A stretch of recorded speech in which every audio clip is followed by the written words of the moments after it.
સુરેન્દ્રનગર જિલ્લાના થાનગઢ, સાયલા અને મૂળી તાલુકામાં તાજેતરમાં જે તંત્ર દ્વારા કૂવાઓ બોરવામાં આવેલી હતા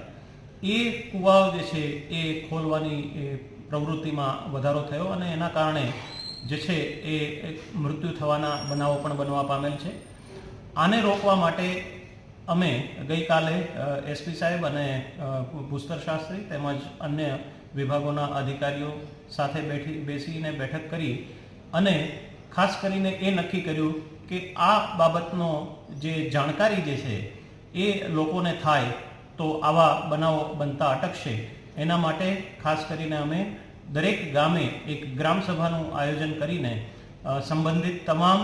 વિભાગના અધિકારીઓ, ખાસ કરીને મામલતદાર, તાલુકા વિકાસ અધિકારી, ફોરેસ્ટ વિભાગના અધિકારીઓ, ભૂસ્તર શાસ્ત્રના અધિકારીઓ, પોલીસના અધિકારીઓ આ બધા ભેગા મળીને ગામે જઈને લોકોને એ સમજણ આપશે કે ખાસ કરીને જે બુરેલા કૂવા છે એમાં એ ગેસ ઉત્પન્ન થાય છે, જે ઝેરી ગેસ ઉત્પન્ન થવાને કારણે મૃત્યુ થઈ શકવાની પૂરી સંભાવના છે અને ખાસ કરીને બહારના જે મજૂરો છે એમને પણ આનાથી જાણકારી મળશે કે આ કામ જે છે એ એમના માટે ભયજનક છે. એ હેતુથી અમે સુરેન્દ્રનગર જિલ્લા વહીવટી તંત્રે એ આ જે ગામો અસરગ્રસ્ત 25 અસરગ્રસ્ત ગામો છે એ અસરગ્રસ્ત ગામોમાં આ પ્રકારેનો જે છે એ જાણકારી મેળવવા માટે ગ્રામસભાનું આયોજન કરેલ છે.